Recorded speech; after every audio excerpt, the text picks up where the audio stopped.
नमस्कार दोस्तों। तो चलिए बात करते हैं मूत्र निर्माण की क्रियाविधि की कि मूत्र का निर्माण कैसे होता है। नेफ्रॉन में होता है, वृक्क में होता है, किडनी में होता है, लेकिन किडनी के अंदर नेफ्रॉन में होता है तो कैसे होता है देखिए। आइए पहले मूत्र का निर्माण की क्रियाविधि पढ़ने से पहले हम पढ़ लेते हैं कि मूत्र के बारे में थोड़ा जान लेते हैं कि इसका जो पीला रंग होता है किसके कारण? यूरोक्रोम वर्णक के कारण। किसके कारण?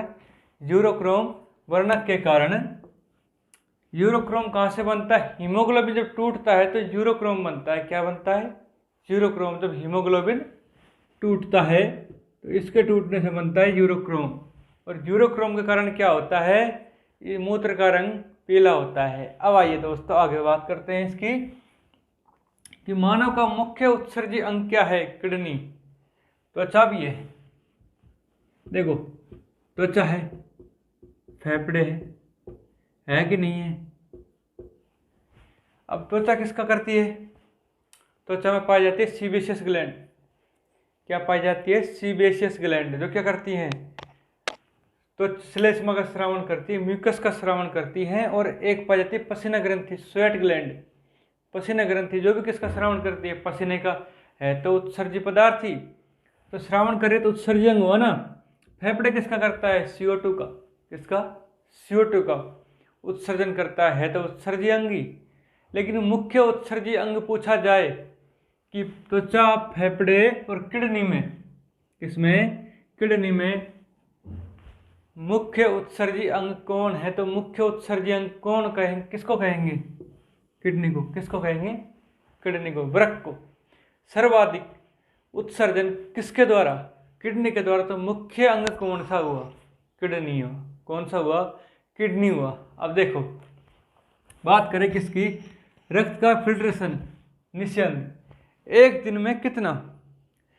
किडनी में जो नेफ्रॉन होती है वो रक्त को कितना फिल्टर करती है? कितना फिल्टर करती है? तो उसकी फिल्ट्रेट क्या है? निस्यंद क्या है? मतलब कितना उसने फिल्टर करके निकाल दिया। कितना ब्लड एक दिन में उसने फिल्टर किया? वो है 180 लीटर एक दिन में। एक दिन में कितना? 180 लीटर। लेकिन बात करें कि मूत्र का निर्माण हमारे शरीर में कितना होता है? मूत्र के निर्माण की बात करें ना, कितना होगा? 1.45 यानी कि 1.5 लीटर के आसपास per day. 1.5 litre per day. कितना होगा? 1.5 लीटर पर डे। बात करें मूत्र के पीएच की कि मूत्र अम्लीय है या क्षारीय है, तो मूत्र अम्लीय है जिसकी पीएच होती है 6। 7 से कम जिसकी पीएच हो अम्लीय, 7 से ऊपर जिसकी पीएच हो क्षारीय। ये 7 के आसपास है, मतलब ये क्षारीय तो नहीं है लेकिन कम अम्लीय है, हल्का अम्लीय है। अगर इसकी पीएच 1, 2, 3 होती तो ये अम्लीय बहुत ज़्यादा होता। अब एक कम अम्लीय क्योंकि इसकी पीएच 7 के आसपास है और 7 से कम है। अगर 7 से ज़्यादा होती तो क्षारीय होता, लेकिन हल्का क्षारीय होता। अधिक क्षारीय कब होता? जब 14 के आसपास उसकी पीएच होती। अब बात करें उत्सर्जन और मूत्र निर्माण की क्रियाविधि, मतलब मूत्र का निर्माण कैसे होगा और उत्सर्जन कैसे होगा। तो बात करें इसके 3 वो है। देखो, परनिस्यंदन क्या है? परनिस्यंदन 3 चरणों में होता है। कितने चरणों में? 3 में। परनिस्यंदन, वर्णात्मक पुनरावशोषण और श्रावण। परनिस्यंदन अल्ट्रा फिल्ट्रेशन। फिल्ट्रेशन शब्द आ रहा है, देखो शब्द से समझो फिल्ट्रेशन। इसका मतलब इसी किसी न किसी का तो फिल्टर होगा ही होगा, कोई ना कोई तो फिल्टर होके निकलेगा।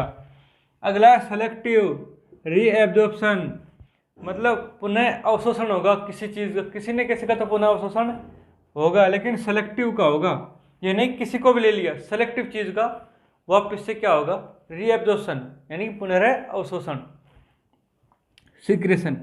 जब अवशोषण कर लिया और जब मूत्र का निर्माण होगा तो उसका श्रावण कैसे होगा?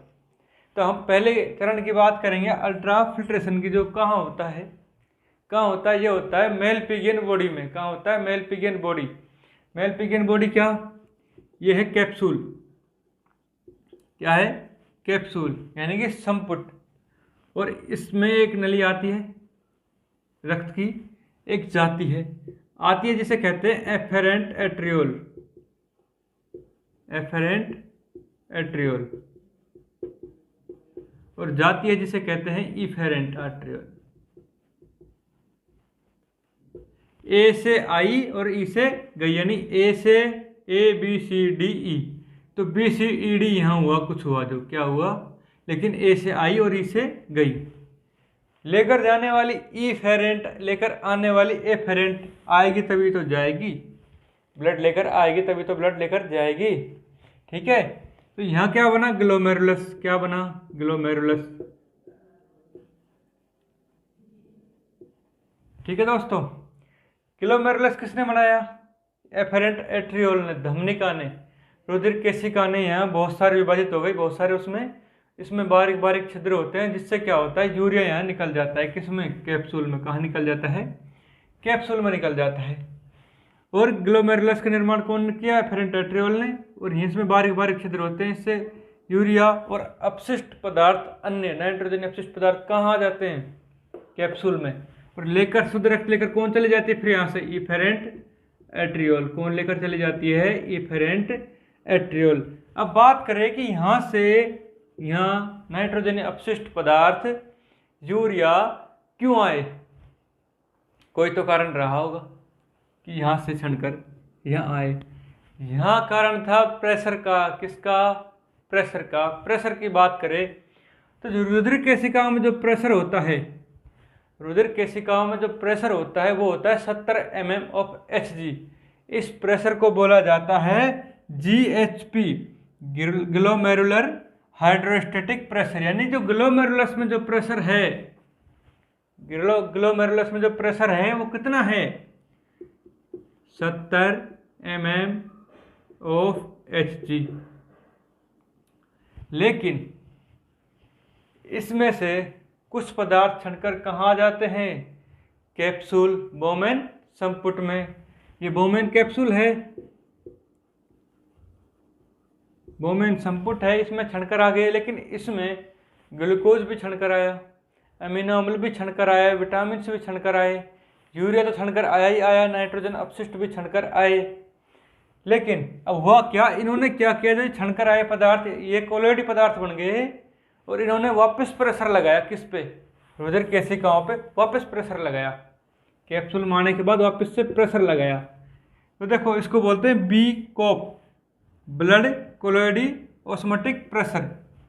मतलब रक्त का जो यहाँ आया, जो भी कोलोइडी पदार्थ रक्त से जो निकल कर यहाँ आया था, इसने क्या किया, वो वापस ऑस्मोटिक प्रेशर लगाया, वापस से प्रेशर किस पे लगाया, केशिकाओं पे।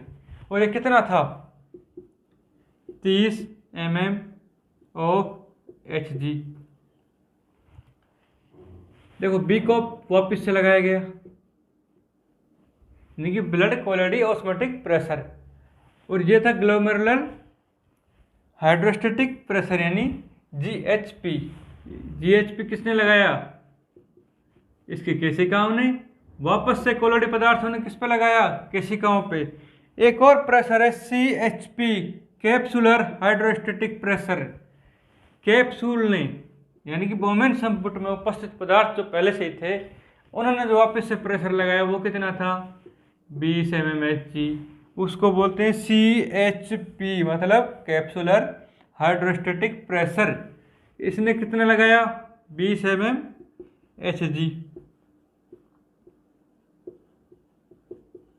अब बात करें कुल प्रेशर कितना बचा, देखो 70 लगाया रुधिर केशिकाओं ने, यहाँ कम था तो यहाँ आना, उत्सर्जक पदार्थों का आना वाजिब था, क्योंकि 30 mmHg और 20 mmHg यानी 50 वापस से लगा दिया गया। 70 तो इसने लगा रहा है इधर आने के लिए, 50 वापस से लगा दिया इधर भेजने के लिए। लेकिन फिर भी 20 तो बच गया, जो किसमें था, रुधिर केशिकाओं। इन्होंने वापस से लगाया, किससे लगाया, वापस से लगाया। इसको कहते हैं इफेक्टिव फिल्ट्रेशन प्रेशर। क्या कहते हैं, इफेक्टिव फिल्ट्रेशन प्रेशर, यानी नेट EFP। नेट EFP का मतलब होता है इफेक्टिव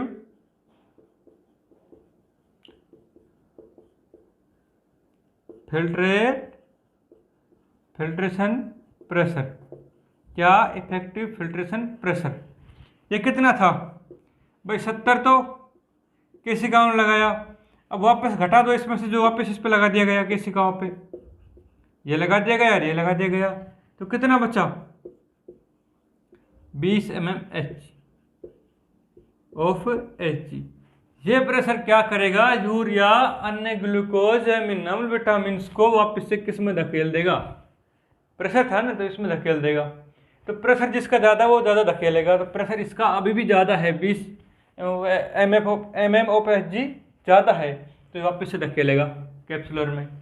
ठीक है, कैप्सुलर में जब इसने धकेल दिया तो इसी को बोलते हैं, क्या बोलते हैं इसी को, अल्ट्रा फिल्ट्रेशन। मतलब कि परनिस्यंदन, निस्यंद को किस में भेजना, कैप्सुलर में भेजना।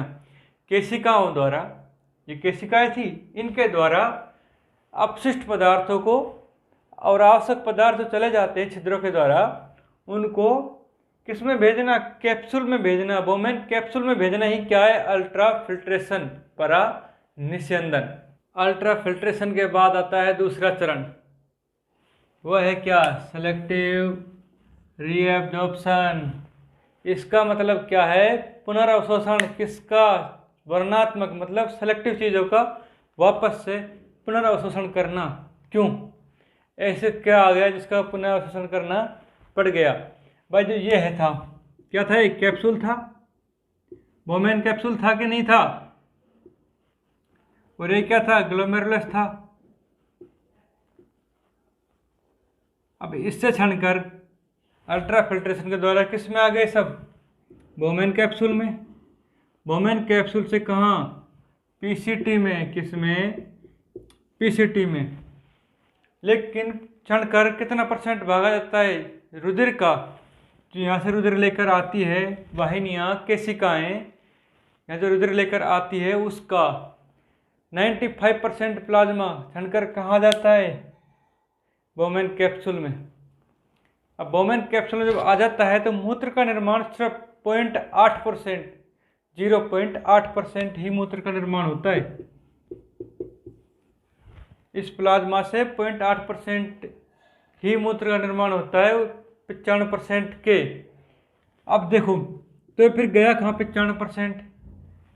इसमें क्या है कि यूरिक अम्ल, यूरिया जैसे उत्सर्जी पदार्थ तो आते ही आते हैं छनकर, प्रोटीन, ग्लूकोज, एमिनो अम्ल भी छनकर यहाँ आ जाते हैं। और उन्हें निकाले कहाँ, वो निकलते हैं पीसीटी में। कहाँ निकलते हैं, पीसीटी में। पीसीटी का मतलब क्या है, प्रोक्सिमल कॉन्वोल्यूटेड ट्यूब्यूल, मतलब समीपस्थ कुंडलित नलिका। नेफ्रॉन के समीपस्थ कुंडलित नलिका में जो ये पदार्थ थे, कौन कौन से पदार्थ थे, ग्लूकोज, एमिनो अम्ल, आवश्यक पदार्थ, इनका पुनः अवशोषण हो जाता है। क्या हो जाता है, पुनः अवशोषण। सोडियम क्लोराइड आयन, जैसे ये जल है, पोटेशियम आयन है, इनका भी क्या हो जाता है, पुनः अवशोषण होता है सक्रिय अभिगमन द्वारा, सक्रिय अभिक्रिया द्वारा। इसलिए इसमें एटीपी की ऊर्जा भी खर्च होती है। एटीपी ऊर्जा की मुद्रा है कि नहीं हमारी, ये भी खर्च होती है। सक्रिय अभिगमन द्वारा क्या चला जाता है, सोडियम पोटेशियम आयन चले जाते हैं, अवशोषण कर लिया जाता है।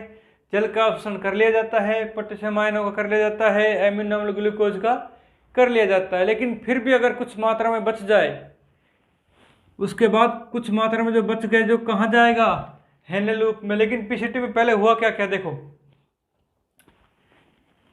सर्वाधिक पुनर्अवशोषण हुआ, यानी 60 से 80%। सोडियम क्लोराइडों का हो गया, जल का हो गया, पोटेशियम आयनों का हो गया, विटामिन और खनिज लवणों का हो गया। लेकिन अब बात करते हैं इनका हुआ कैसे, अवशोषण हुआ कैसे। भाई जिसका दहली मान ज़्यादा होगा, जिसकी थ्रेशोल्ड वैल्यू ज़्यादा होगी, उसका अवशोषण सर्वाधिक होगा। अब थ्रेशोल्ड वैल्यू क्या होती है, निस्यंद में जो ये निस्यंद आया, फिल्ट्रेट आया छनकर यहाँ, उसमें जिसकी सांद्रता ज़्यादा होगी उसका क्या होगा, दहली मान, थ्रेशोल्ड वैल्यू ज़्यादा होगी। देखो प्रकृत दहली मान यानी कि रीनल थ्रेशोल्ड वैल्यू, किसी पदार्थ की रक्त में उपस्थिति, मैक्सिमम सांद्रता, किसी पदार्थ के रक्त में उपस्थित मैक्सिमम सांद्रता यानी कि सर्वाधिक सांद्रता जिसकी होगी, उसका दहली मान, उसका थ्रेशोल्ड वैल्यू सर्वाधिक होगा और उसका अवशोषण भी सर्वाधिक होगा। जिसकी सांद्रता मैक्सिमम, उसका अवशोषण मैक्सिमम। अब देखो उच्च दहली वैल्यू किसकी, हाई थ्रेशोल्ड वैल्यू किसकी, ग्लूकोज एमिनो अम्ल की। तो ग्लूकोज एमिनो अम्ल का यहाँ पूर्ण अवशोषण हो जाता है कहाँ, पीसीटी में। लेकिन निम्न दहली मान किसका, जल खनिज लवण का। तो इनका जब निम्न दहली मान है, इनकी मिनिमम थ्रेशोल्ड वैल्यू है, तो इसका क्या होगा, कम अवशोषण होगा कहाँ, पीसीटी में। तो पीसीटी में सर्वाधिक अवशोषण किसका हुआ, ग्लूकोज एमिनो अम्ल का। कम हुआ जल और खनिज लवणों का। क्यों कम हुआ, क्योंकि निम्न दहली मान था, इसका उच्च दहली मान था तो ज़्यादा हुआ। अदहली पदार्थ भी, कुछ अदहली पदार्थ है जिनका अवशोषण होता ही नहीं है और हमें करना भी नहीं है। यूरिया, यूरिक अम्ल, यूरिया और यूरिक अम्ल, इनका हमें अवशोषण करना भी नहीं है और होता भी नहीं है। क्यों, क्योंकि अदहली मान, इनकी थ्रेशोल्ड वैल्यू बिल्कुल 0 है, मतलब है ही नहीं, तो इनका यहाँ अवशोषण नहीं होगा। तो पीसीटी में किस किस का अवशोषण हुआ, ग्लूकोज एमिनो अम्ल का अवशोषण हुआ, जल का अवशोषण हुआ, सोडियम पोटेशियम आयनों का अवशोषण हुआ, यानी जल खनिज लवणों का हो गया। ग्लूकोज एमिनो अम्लों का तो पूर्ण अवशोषण यही हो गया, आगे जाने ही नहीं दिया। फिर भी अगर कुछ मात्रा में बच जाता है तो उसका अवशोषण कहाँ होगा, हेनले लूप में। अब बात करें हेनले लूप की, किसकी बात करें, हेनले लूप की। तो देखो ये जो आ रही है नीचे, ये तो है डिसेंडिंग लूप। कौन सी लूप, डिसेंडिंग लिम्ब, मतलब कि अवरोही भुजा। कौन सी भुजा, अवरोही। यह है डिसेंडिंग लिम्ब और यह है एसेंडिंग लिम्ब। अब आपको समझ आ रहा होगा इसका मतलब क्या है, कि इसमें से डिसेंडिंग लिम्ब में से किसका अवशोषण कर लिया, जल का। किसने कर लिया, रुधिर ने। एसेंडिंग, इसमें से किसका, सोडियम क्लोराइड का, सोडियम आयनों का, खनिज लवणों का अवशोषण कर लिया। किसने कर लिया, रुधिर ने कर लिया। कहाँ से, एसेंडिंग लिम्ब से। यानी कि हेनले लूप की जो डिसेंडिंग लिम्ब है उससे जल का अवशोषण होता है। क्यों, क्योंकि ये जल के लिए पारगम्य है, सोडियम पोटेशियम आयनों के लिए डिसेंडिंग लिम्ब, डिसेंडिंग भुजा और वही भुजा पारगम्य नहीं है, इसलिए किसका अवशोषण होगा, सिर्फ जल का। तो पूछा जाए हेनले लूप की अवरोही भुजा डिसेंडिंग लिम्ब में किसका अवशोषण होता है, तो किसका बताएंगे हम, सिर्फ और सिर्फ जल का।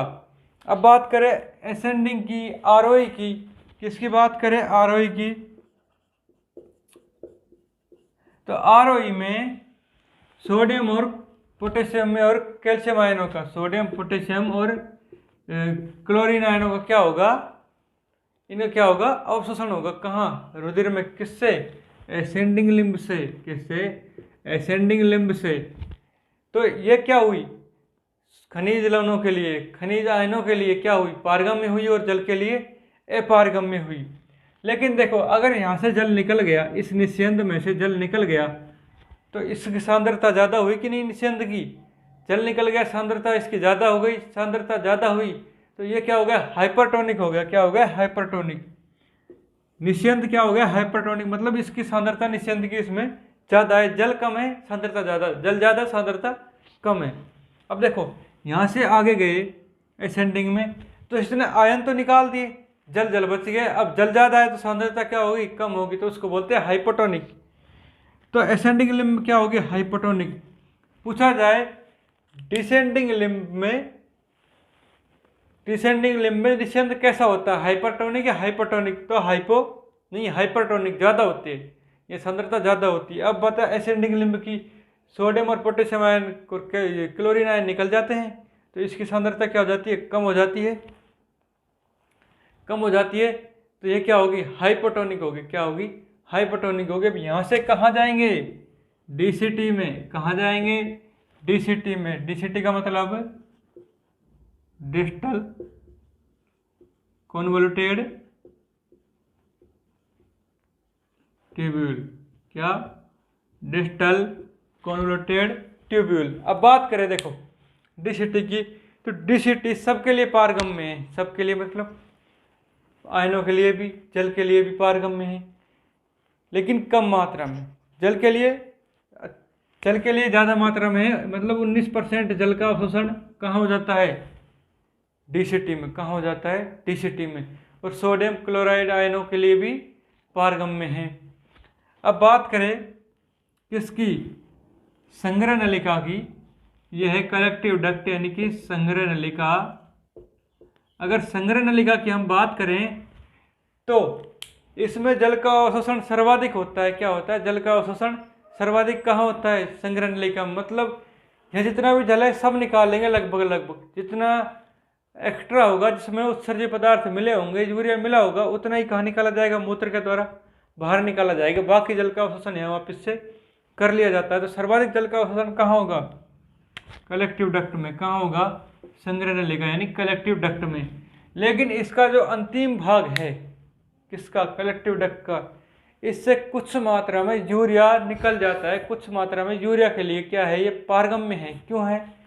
क्योंकि जो ये रक्त है, ये निस्यंद है, ये रक्त है, इसका ऑस्मोटिक प्रेशर यानी प्रसरण दाब का नियमन करने के लिए, प्रसरण दाब को बनाए रखने के लिए क्या करते हैं? इसमें थोड़ा यूरिया डाल देते हैं रक्त में। इसका मतलब इसका अवशोषण कहाँ हो जाता है? रक्त में। यूरिया का थोड़ी बहुत मात्रा में पारगम्य होती है ताकि इसका प्रसरण दाब बना रहे। क्या बना रहे? प्रसरण दाब बना रहे, ऑस्मोटिक प्रेशर बना रहे। तो हमें इसमें जो मेन चीज़ें याद रखनी है वो यही थी कि भाई मूत्र का निर्माण होगा तो सबसे पहले क्या होगा? वर्णात्मक वो है, अल्ट्राफिल्ट्रेशन हुआ। अल्ट्राफिल्ट्रेशन में यहाँ हो गया क्या? ग्लोमेरुलस से जो भी निस्यंद है किस में आ गया? कैप्सूल में। अब कैप्सूल के बाद हमने क्या किया?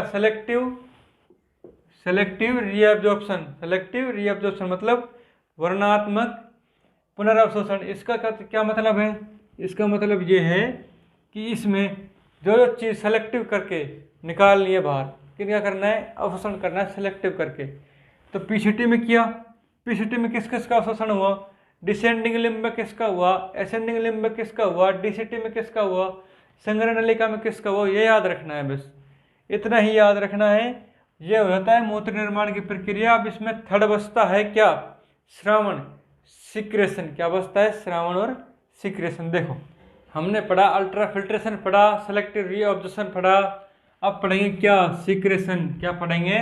सिक्रेशन यानी श्रावण। जो थर्ड चरण था इसका मूत्र निर्माण की क्रियाविधि का, इसमें क्या होता है कि कुछ पदार्थ ऐसे हैं हानिकारक, रंगा पदार्थ जैसे पिगमेंट है, हिप्यूरिक एसिड है, और भी कई तरह के पदार्थ जैसे यूरिक अम्ल है, कुछ औषधियाँ हैं, उनका क्या होता है कि ग्लोमेरुलर निस्यंद है, मतलब कि कैप्सूल, जो बर्मन कैप्सूल है उसमें छन नहीं पाते हैं, जो उनका क्या करते हैं?